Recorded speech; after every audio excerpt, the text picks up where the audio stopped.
बाहर में कुछ भी कर नहीं सकते। महाराज कह रहे हैं कि जे कोई ज्ञान त्याग ले गावे तिके काल मुकमाई। ऐसे त्यागी काल के दायरे में है, काल से बच नहीं सकते। वाकी संगत परम मोक नहीं हंसो किस विद जाई।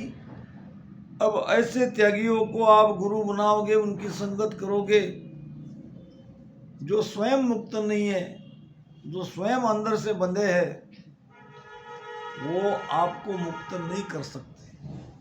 वो आपको बंधन से मुक्त नहीं करा सकते। बंधन से मुक्त वही करा सकते हैं जो बंधन मुक्त है। बंधा हुआ हमें खुला कर नहीं सकते। तो गुरु बंधन मुक्त चाहिए। अंधे से अंधा मिला राह बतावे कौन, बंदे से बंदा मिला गांठ छुड़ावे कौन। निर्बंध के शरण में जाना है।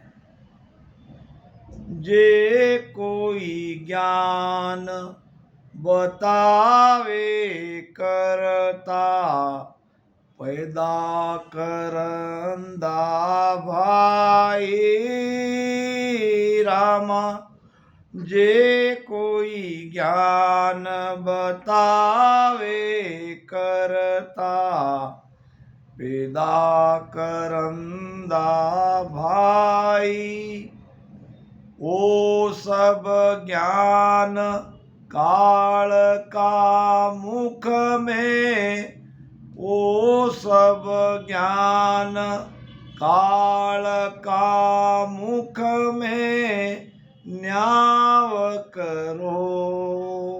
आई वो राजा है ऐसा जन कोई, हो न काल ईश्वर सुआगे, हो न काल ईश्वर सु आगे।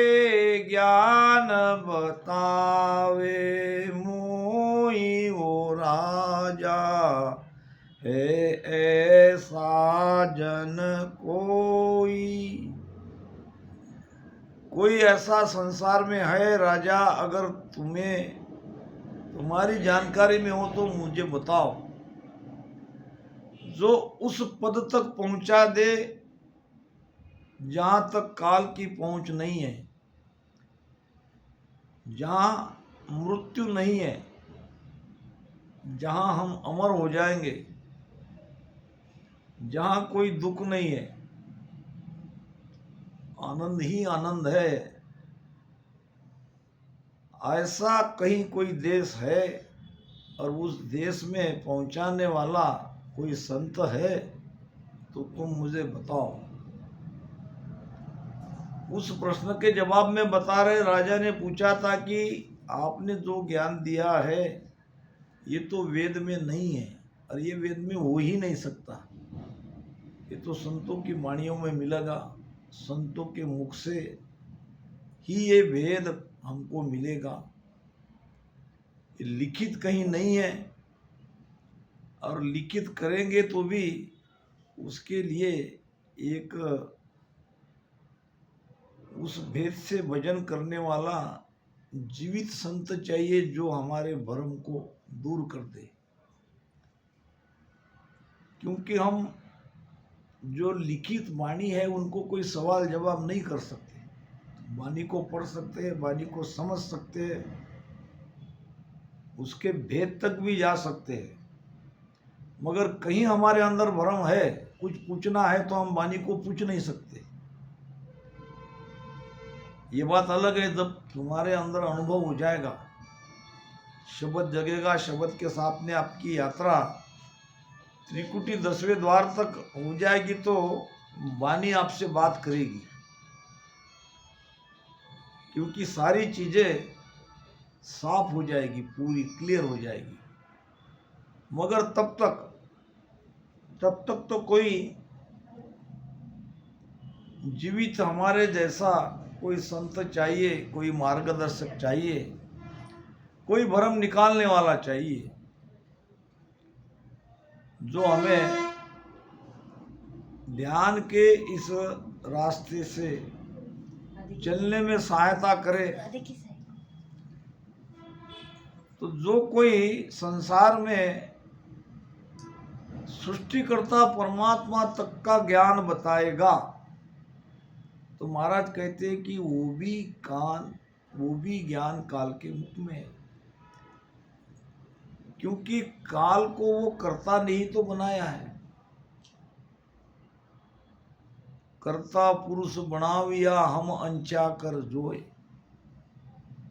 जब सुखराम जी महाराज ने परमात्मा को पूछा था कि तुम मुझे मृत्युलोक में भेज रहे हो, काल मार सुखराम कहे लीजो हंस छुड़ाए। काल को मार के हंस को काल के मुख से छुड़ाओ, तुम जाओ उन लोक में डर मत राखो कोय। काल कर्म सब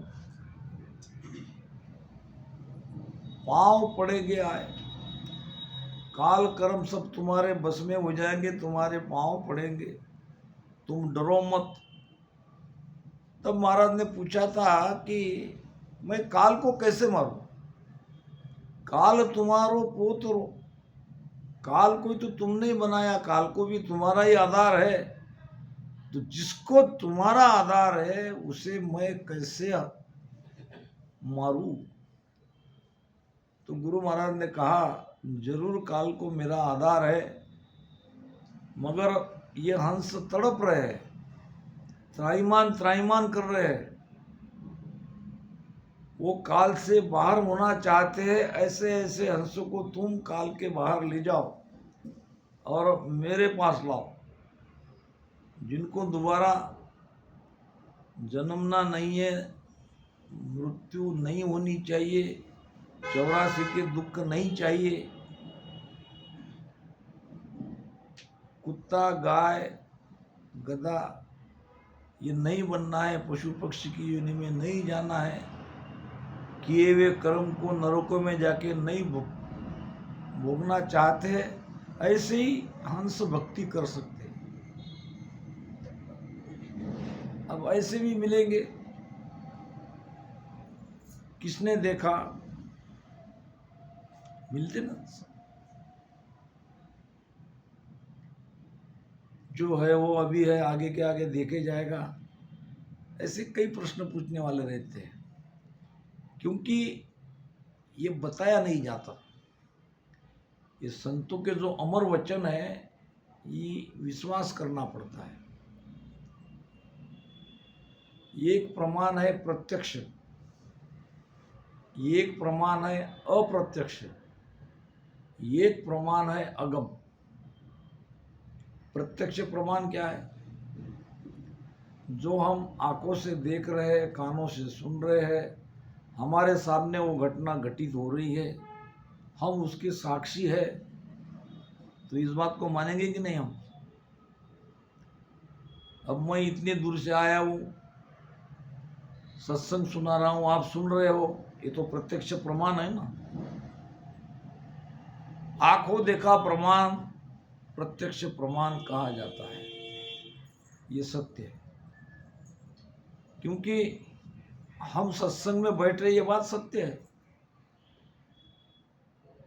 अप्रत्यक्ष प्रमाण भी सत्य होता है, जिसको देखा नहीं, मगर फिर भी लक्षण से ये हमारे समझ में आता है कि ये बात यहाँ हो रही है। जैसा दूर कहीं आग लग रही है, आग हमने देखा नहीं, मगर धुआं ऊपर जा रहा है, जाता कि नहीं? तो धुएं को देख के हम क्या कहते हैं? आग लगी है। आग देखी क्या? नहीं देखी, मगर अप्रत्यक्ष प्रमाण हमारे सामने है, धुआं उठ रहा है, तो ये भी सत्य है। कहीं बारिश होती है तो जमीन की खुशबू आती है, ठंडी ठंडी लहरें आती है। यहाँ तो बारिश हो नहीं रही है, दूर कहीं हो रही है, मगर ये अप्रत्यक्ष प्रमाण हमें दर्शाता है कि ये वर्षा हो रही है। जैसे ये दो प्रमाण सत्य है, वैसे महापुरुषों की वाणी ये अगम प्रमाण कहता है, यानी इस पर किंतु परंतु नहीं कर सकते। संतों ने कहा वो सत्य कहा, क्योंकि ये कविता नहीं है, ये जोड़ तोड़ के बनाए हुआ बात नहीं है, तो अनुभव से निकली है।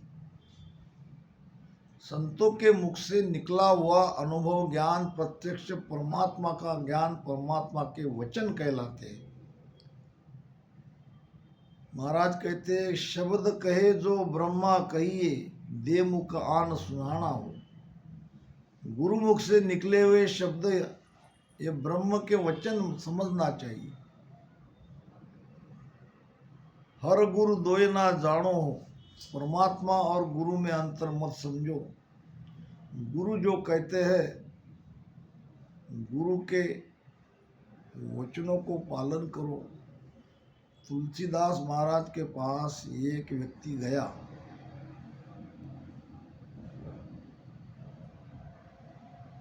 एक तरह से परखने के लिए, कि कहा कि आप संत हो, आपकी महिमा बहुत होती है। तुलसीदास के जीवन में ऐसे कई प्रमाण आए, जैसे कि एक स्त्री का पति मर गया, स्मशान में ले जा रहे थे। तुलसीदास जी का रास्ते में घर पड़ता था, और जिसका पति अभी अभी मरा है, वो भाई आके तुलसीदास के पैर छूने लगी, उसका आशीर्वाद लिया। अब तुलसीदास ने उसे अखंड सौभाग्यवती का वरदान दे दिया। अब वो रोने लगी, महाराज ये कैसे संभव है, आपने जो वरदान दिया है ये तो नहीं हो सकता। क्यों नहीं हो सकता? अब मुझे तो पता नहीं मैंने क्या बोला, मेरे मुख से क्या निकला, वो तो अपने भजन में थे। तो ये जो शव यात्रा जा रही है मेरे पति की है, अब तो उसे कुछ देर में जला दिया जाएगा, फिर कहाँ सौभाग्य मेरा रहा, अब मैं कहाँ सौभाग्यवती रही। सौभाग्यवती समझते हो? अब तुलसीदास चिंता में पड़ गए, भगवान को याद करने लगे, अब क्या करे, कैसा हो गया। कहा कि उनको लाओ यहाँ। मुर्दे को मंगाया, मुर्दे के ऊपर हाथ रखा।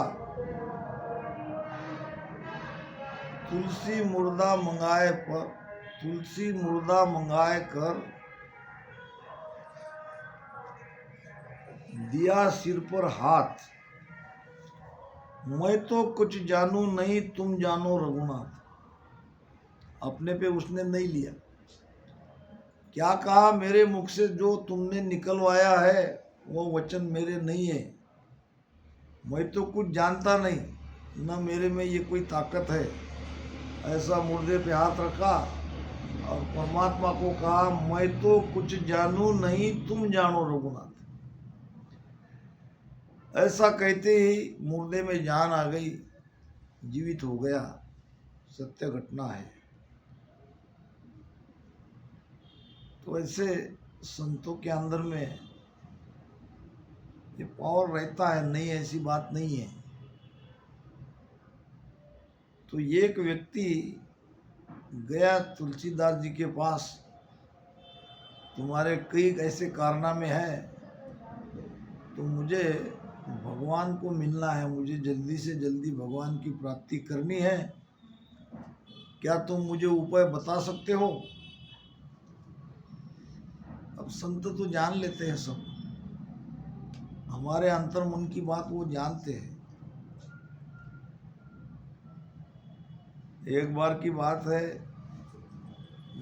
नानक साहब के शिष्य थे मर्दाना, मुसलमान,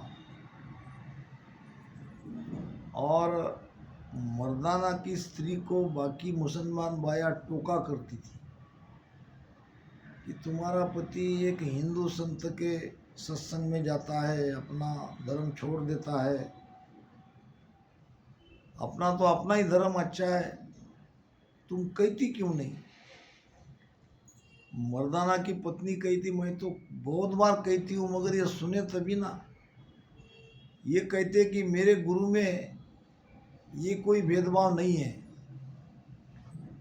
वो तो हिंदू को भी ज्ञान देते हैं, मुसलमान को भी देते हैं, सबको देते हैं। उनके यहाँ कोई मेरा तेरा ऐसा कोई भाव नहीं है, और जो ज्ञान निकलता है वो ज्ञान हिंदू के धर्म ग्रंथ में भी है, कुरान में भी है, कैसे छोड़ूं।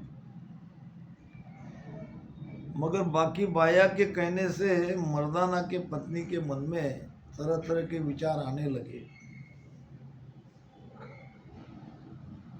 एक दिन कहा अपने पति को, आप बस हो गया, मुझे बाया ताना मारती है, अपने धर्म में क्या कमी है जो तुम उस हिंदू संत के शरण में रहते हो, उनके सत्संग में जाते हो।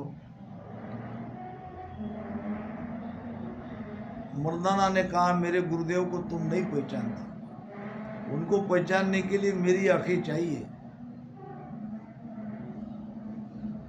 अब बायों ने उसे सिखाया था, ठीक है तुम्हारे गुरुदेव में ये सब बात है तो उनको हमारे घर पे लाओ, दावत दो भोजन करने की, क्योंकि अब इससे बढ़िया दूसरा कोई उपाय नहीं था। मुसलमान के घर कोई संत नहीं आते, और जब संत घर पे नहीं आएंगे तो संत के प्रति भाव खत्म हो जाएगा, छोड़ देंगे। ये बायों ने उसको पढ़ाया था, मर्दाना की पत्नी। अब मर्दाना ने कहा चलो ठीक है आप कहती हो तो गुरु महाराज को कह के देखता हूँ। घर से बाहर नहीं निकले तो गुरु नानक साहब 4-5 शिष्यों को लेके मर्दाना के घर आ गए बिना बुलाए, और कहने लगे मर्दाना आज मुझे तुम्हारे यहाँ भोजन करना है, जल्दी से जल्दी बनाओ, यही सत्संग करेंगे, यही भोजन करेंगे। मर्दाना रोने लगा, पांव पकड़ लिए, गुरुदेव आप तो घट-घट की जानते हो, आप सर्वज्ञ हो। मैं तो ये सोच रहा था कि मैं आपको आमंत्रित करूंगा, आप आएंगे नहीं आएंगे, ये तो बिना बुलाए आपने हमारे मन की बात जान के मेरे घर पे आना पसंद किया। बड़े प्रेम से भाव से भोजन प्रसाद हुआ, खिलाया, पत्नी का भी जो भी मन में द्वंद्व था वो पूरी तरह से मिट गया। तो संत घट-घट की जानते हैं। तुलसी साहब ने तुलसीदास जी ने उस व्यक्ति को उस भाव को जान लिया, कहा कि तुम्हें अभी के अभी परमात्मा चाहिए तो मैं कहता हूं ऐसा करो,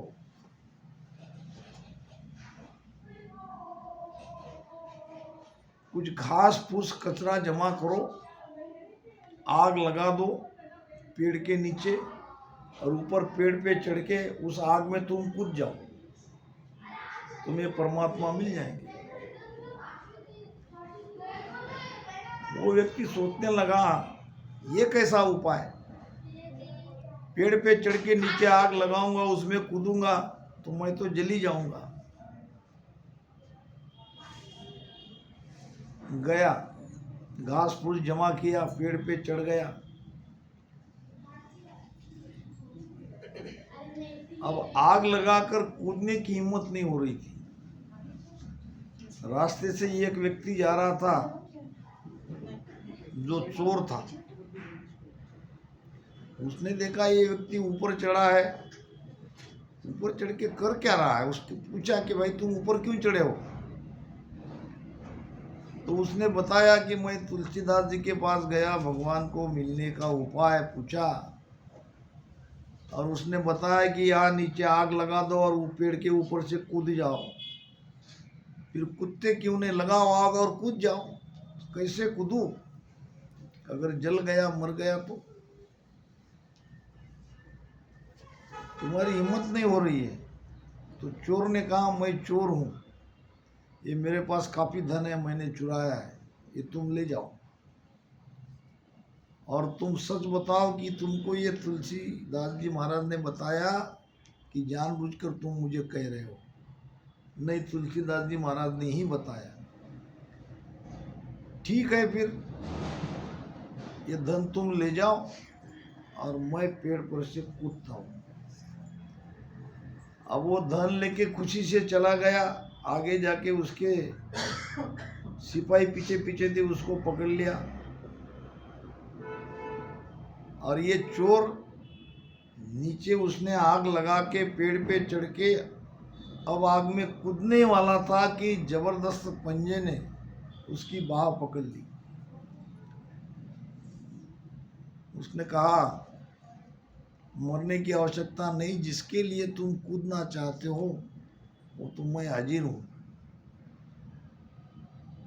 कहने का मतलब है, संतों के वचनों पे जिन जिन ने विश्वास किया उसका उद्धार हो गया।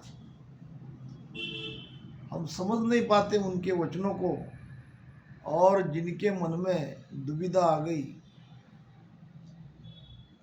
वो पार नहीं पा सकते। महाराज ने एक भजन में यही बात कही है, मेरे मन की दुबद्या मेटो प्रभु जी, मेरे मन की दुबद्या मेटो, तुम हम अवस मिल्या कर स्वामी, एक अंग कर सेठो, मन की दुबद्या मेटो प्रभु जी, मन की दुबद्या मेटो। मन में दुविधा रहती है, भक्ति करे कि नहीं करे, भजन करे कि नहीं करे। मन एक जगह कहीं टिकता नहीं है, और जो एक जगह टिक जाए वो मन नहीं है, उसको कहेंगे निजमन। तो मन में तो ऐसे द्वंद्व आते ही रहते हैं। हमें हमारा आगे का क्या प्लान है, जीवन में कैसे जीना है, किस प्रकार से हमको संसार की सारी जिम्मेदारियां पार करते हुए परमात्मा को पाना है, पहले तो ये लक्ष्य तय करना है। हम चाहते क्या है, वास्तव में सचमुच हम भक्ति करना चाहते हैं? अगर चाहते हैं, अगर हमारे हृदय से आवाज़ आ रही है तो फिर आपको कोई रोक नहीं सकता। सारी बाधाएं अपने आप दूर होती जाती है। कहते हैं कि भगवान कहते हैं भगत को, तुम चालो 1 तो मैं चालू 8, और तुम चालो 8 तो मैं चालू 60। यानी भक्त अगर मेरी तरफ 1 पैर आगे बढ़ता है तो मैं 8 पैर आगे आता हूँ। परमात्मा कहते भक्त के लिए, उनको मिलने के लिए। और भक्त अगर 8 पैर आगे आता है तो परमात्मा 60 पैर आगे आता है। भक्त परमात्मा के लिए तड़पता है, परमात्मा भक्त के लिए तड़पता है। भक्त के बिना परमात्मा की कीमत कौन करेगा? तो महाराज कहते हैं, जे कोई ज्ञान बतावे करता पैदा करता भाई, जिसने ये संसार को बनाया, जिसने ये माया को बनाया, जिसने काल को बनाया, उस पद तक पहुंचने का ज्ञान अगर कोई बताता है तो कैसे हम काल से मुक्त होंगे? कैसे हमारा आना जाना मिटेगा?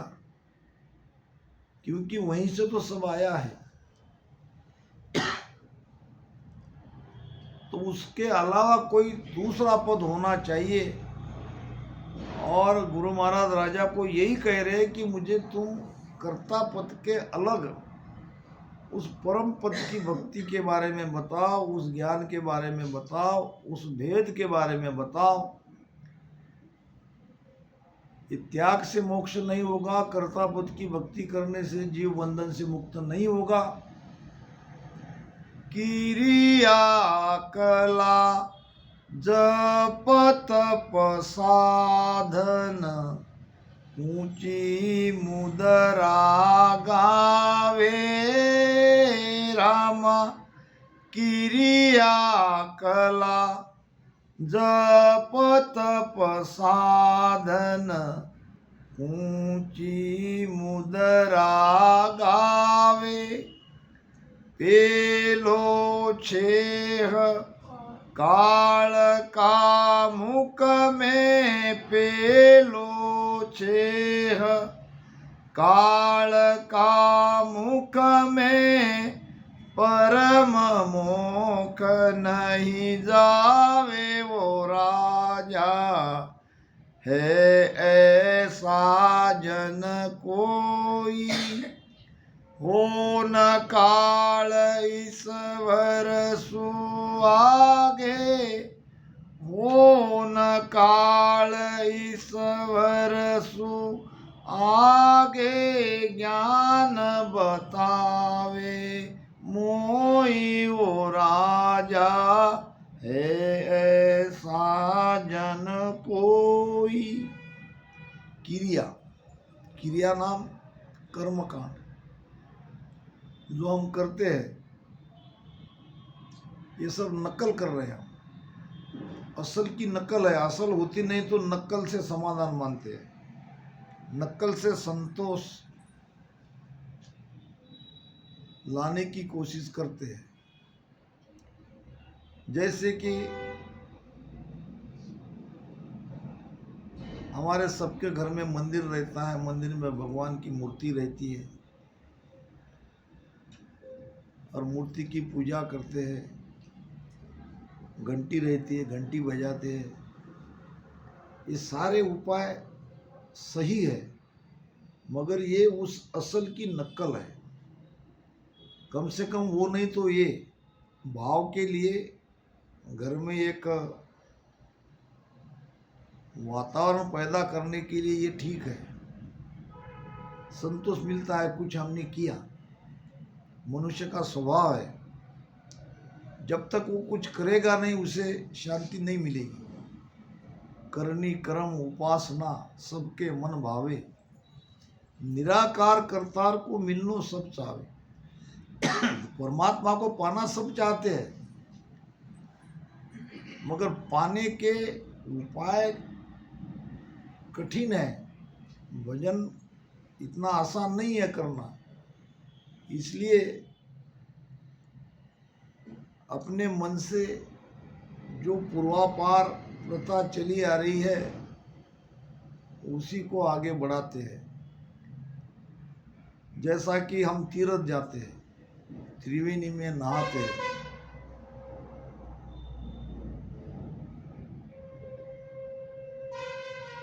प्रयाग में, और वहाँ तीनों नदियों का संगम है, वहाँ जाके डुबकी लगाते हैं और संतोष मान लेते हैं कि हमारे पाप सारे धुल गए। असली त्रिवेणी है यहाँ। कहाँ है त्रिवेणी? यहाँ अगर तुम्हारा ध्यान आता है, यहाँ ईड़ा पिंगला सुकमणा तीनों नाड़ियों का संगम है। बंक नाल होए ऊंचा जाओ, त्रिकुटी माय अनाहद भाओ, सुकमण गंग निशो दिन नहाओ। जो रात दिन इस सुकमणा की गंगा में नहाएगा उसके पाप एक भी नहीं रहेगी। गंगा जमुना और सरस्वती त्रिकुटी जायर नहाया, महाराज कहते हैं। नहाना तो यहाँ भी है, नहाना यहाँ भी है, दोनों में कितना अंतर है देख लो। गंगा जमुना और सरस्वती त्रिकुटी जायर नहाया, कह सुखदेव तन में मेरो मन सब फिर आया। सारी पृथ्वी प्रदक्षिणा, के सुखराम पृथ्वी प्रदक्षिणा, तन में मेरे मन फिर आया। सारे तीर्थ घट में है। संतो भाई तीर्थ तो सब किया,